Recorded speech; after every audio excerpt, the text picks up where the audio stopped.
Morning topic, Mixer family. I know it's been a while since I made a video. I've been working. COVID-19's kind of kept me busy in what I do as a career every day. I can't really talk about that too much. That reveals too much. But I will say this.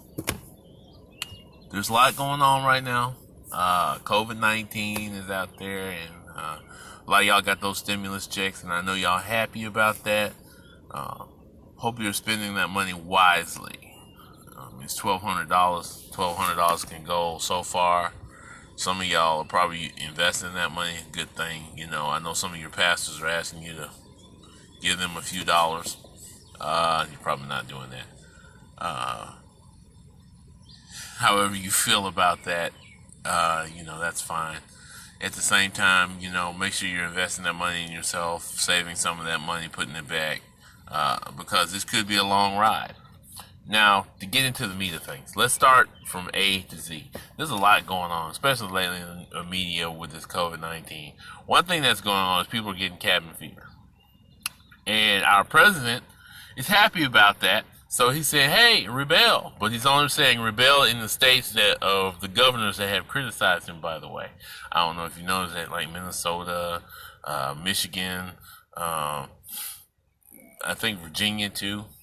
He's a little upset with what they've been saying. They're saying he's not doing enough, or that he's criticizing them and he shouldn't be criticizing them. Well, here's the thing. To me, everybody dropped the ball. But Trump is the president of the United States. He's going to take the biggest lump of the criticism. Knowing that there's been paperwork out since 2007 and that our country is supposed to be preparing for our possible COVID virus, make a strike that they had no cure for. They said there's things that we'll need. They said a respiratory disease would be the main thing that they were concerned about coming out of China, and it came out of China. So that this is a big deal. So the major thing that we should have been doing is being prepared. For some reason, the stockpile started to dwindle. Some things were expired. There were not enough ventilators. According to Cuomo, they only had 10,000 available. This is a country of 530 million people, and you only got 10,000 available. Plus, there's only 900,000 beds in the country this size at all hospitals. We've had rural hospitals that have been shut down over the years because of our healthcare system, which apparently you guys didn't like Bernie when he was talking about Medicare for all because it's going to be too expensive, but you don't have enough beds in the United States to cover people, and there are rural hospitals shutting down. Okay, yeah, I understand. Our medical industry has some issues. There's a lot of corruption and overpricing. And, we've got a couple of guys in jail for selling medication. But at the same time, you conservative types seem to like making profit, regardless of how much suffering people do. Meanwhile, we still have troops posted in Iraq, Iran, overseas, and a lot of places. We had a commander on an aircraft carrier a few weeks ago who lost his position because he was concerned that some of his sailors had contracted the COVID-19 virus. And I know I'm going to get some backlash from some family members that are military, but, their job is highly important. They deserve all the pay for what they do. They deserve all the honor for what they do. But they do need to bring them home. I don't think they need to be overseas in Iraq and Iran, places like that right now.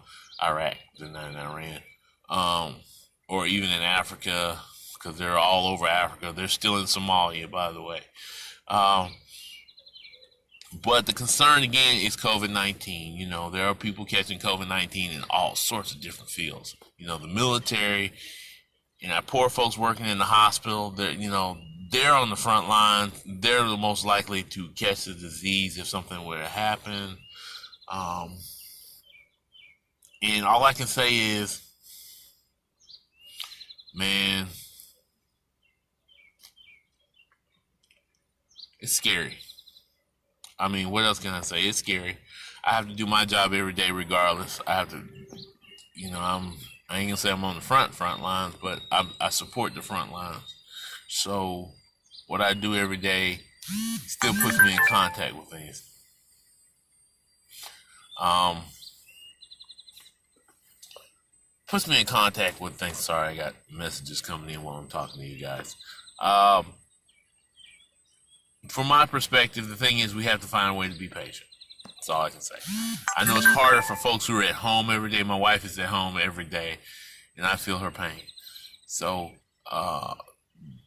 this virus has been something serious for a lot of people. Cabin fever is a problem now. That's why we got people protesting in the streets in places like Michigan, Minnesota, and other states. The governor of Florida decided to open the beaches, and the beaches instantly became crowded, even though he gave them a warning and said, hey, we need to practice social distance. There was no rules in place or way of enforcing that. I mean, hey, that's what you get. Same way with Governor Kemp. He's opening up parks and bowling alleys and beauty shops and restaurants. And the restaurant people there say, hey, I need a guideline for how we're going to open up, considering that this is not something we can just do, is just open up, especially not with the virus still out there. Numbers are still peaking in Georgia, by the way, our neighbor next door. Governor Ivey here is surprisingly doing a good job, though the way they did it to get the county shut down was crazy. It was by county. They let each county decide when they wanted to shut down. Governor Ivey kind of said at one point that certain counties had the right to do that, and that she as the governor would decide if everybody else could do it. Anyway,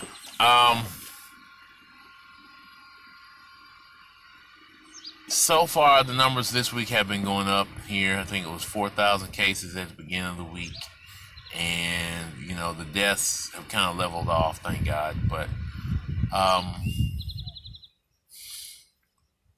it's still going to be a long ride, and our governor said it's going to be a long ride, so she's not ready to open things up yet. And this is the way it has to look across the United States. You're going to see different things happen in different states. California's talking about getting themselves back going, but they're putting a plan in place to get open again. And people say it's strange how California had lower numbers than New York City. I'm surprised as well. But people living on top of each other, public transportation, all those things. The biggest number that is bothering me the most is how African Americans are being affected. But this goes back to the social issues, the economic social issues at hand that we always talk about. Black people are, I ain't gonna say at the bottom on the social ladder, but they're at the bottom. They're not the upper class. They've been that way since slavery. They have not been the top of the chain. Just 12% of the population. We own maybe 1 to 3% of the wealth in the country, which is not good for a group of people that's 12% of the population. I think it was several years ago we talked about single parent homes. There's a high number of single parent homes. 77% of African Americans came up in single parent homes in the United States.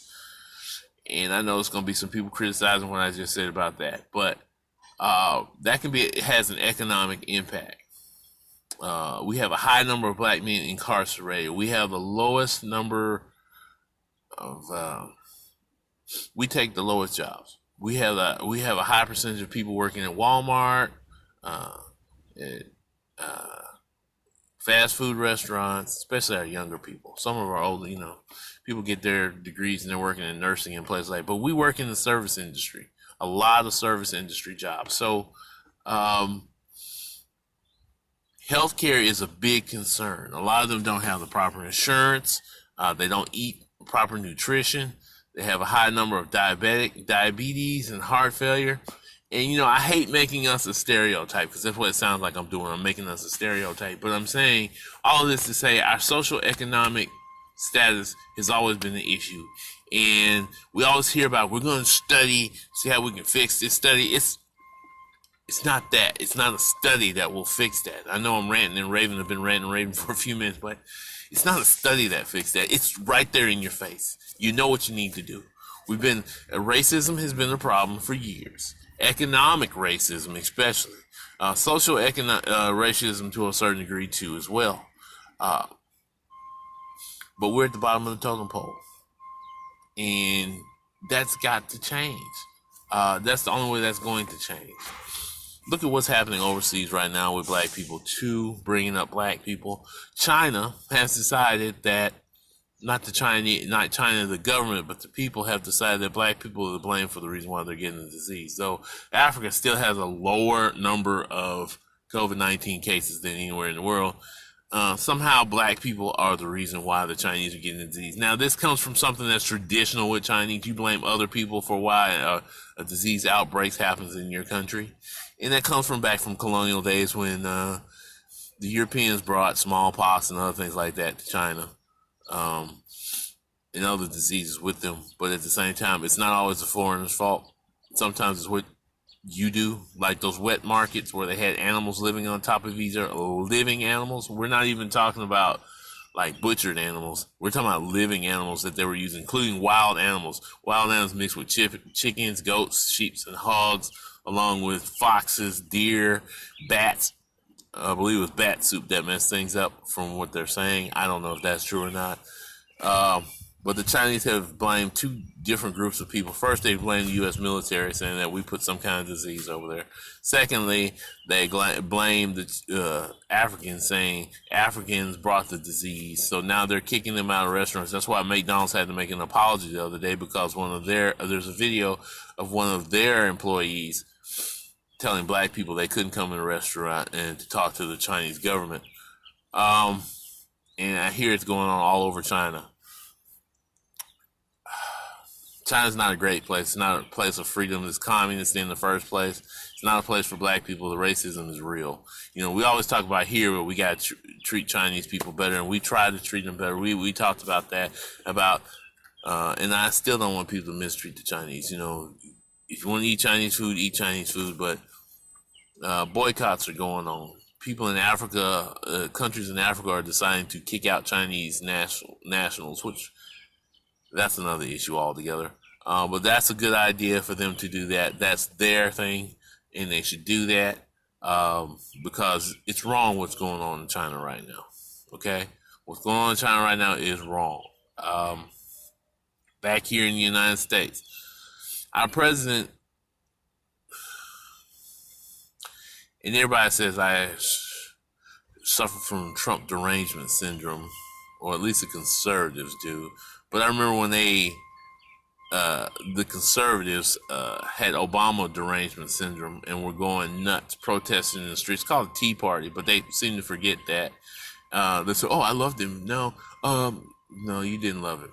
You didn't love him when he was president. You didn't show it. I could tell. I can tell you. I could play video and pull up your posts from back then. You folks didn't love him.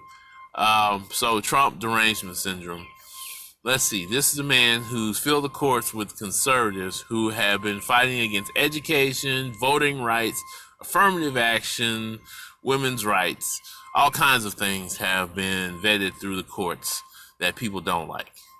So, yeah, Trump is not on my A-list right now. And the way he's reacting during the press conference, just let the doctors talk, buddy. You need to sit down and be quiet. It's really hurting your election. You know, people say, "Oh, he's got a positive rating of 63%. I'm trying to figure out who is answering the phones when these people call, because most people don't have home phones anymore. And I don't know how Gallup poll and all these guys are doing surveys, because that's the traditional way of doing a survey is home phones. The only people that have home phones are old people. No offense to old people, but you know, they're the only ones that have home phones, or people who really aren't into big technology things. And older people have a tendency, especially older white men, have a tendency to vote conservative. You've seen them on social media. Let me talk about The Hill for a second and Young Turks. I love those stations. I love them. The Hill, I have a problem with the two on that show. One's a conservative. The other one says she's a progressive.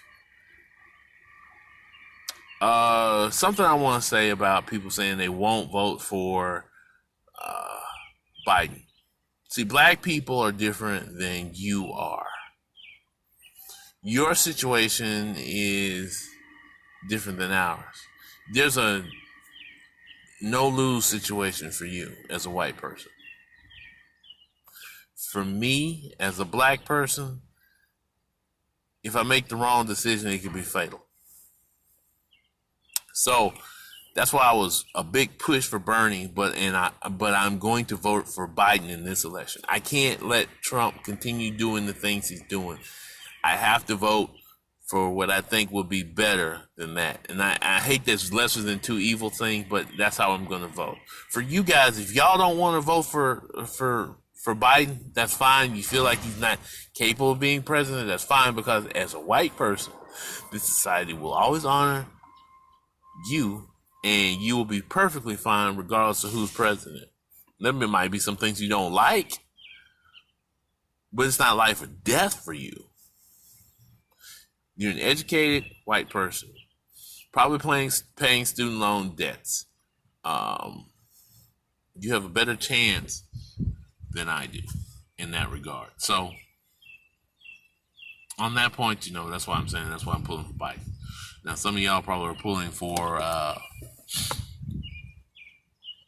hoping that somehow Bernie was going to pull it out, but it's done now. Bernie's giving it up, and Bernie has endorsed Biden. You folks that call us the Bernie Bros, I got tired of that, man. We can criticize what we want to criticize, and y'all had a problem with being criticized because y'all were criticizing us and calling us out. You almost destroyed your opportunity to unite the party. That was dangerous. So the centrists, man, like the View, MSNBC, CNN, all you guys, awful job, man. Just, I know you guys say you're supposed to be neutral, but y'all were no way neutral. Y'all like the Fox of the Democratic Party, and that's pretty bad. I'm just gonna let y'all know how I feel about it. Whoopi got up there, told Bernie to her face, I know nothing about you. I don't know what you stand for. Here's a man that tells you every day what he stands for. He told you what his platform was. Meanwhile, all the other candidates were waffling, wasn't telling you this. Biden went from one space to another. Now he's made an agreement that he's going to have a woman as a vice president. Okay, fine. Not a problem. I totally agree with that, but he kind of put himself in a box in case that end up not being the best choice. But at this point, I think a woman is the best choice. So he might get Harris, Warren. There's several other ladies out there that'd be a great choice. I think those are two women that are awesome choices.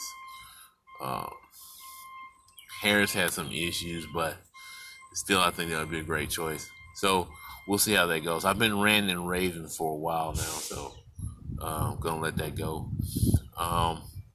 But hey, Topic Mixer family, I'm glad I'm getting this opportunity to talk to you this morning. Some other things going on. Let's talk about the NFL real quick.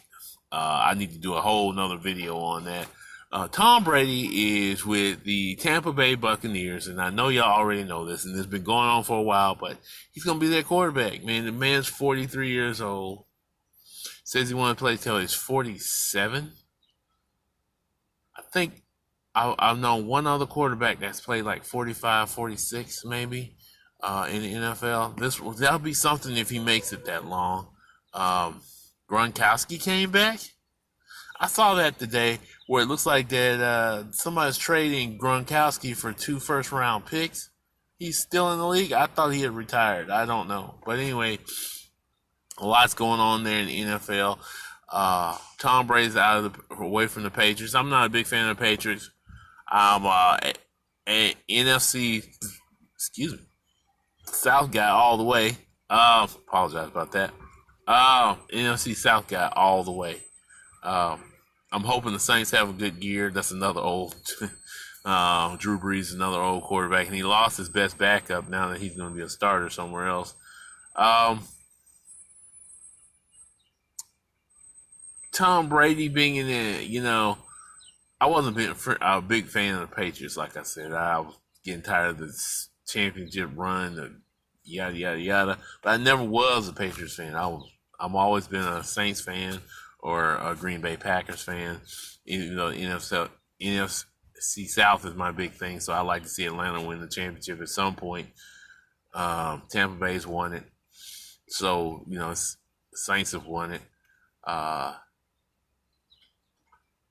don't know how I feel about Tom Brady being with Tampa Bay. They might have a great year, might have a bad year. Everybody's saying, "Oh wow, man, they got a better quarterback." Well, they were doing okay with the quarterback they had, even though he lost them some games.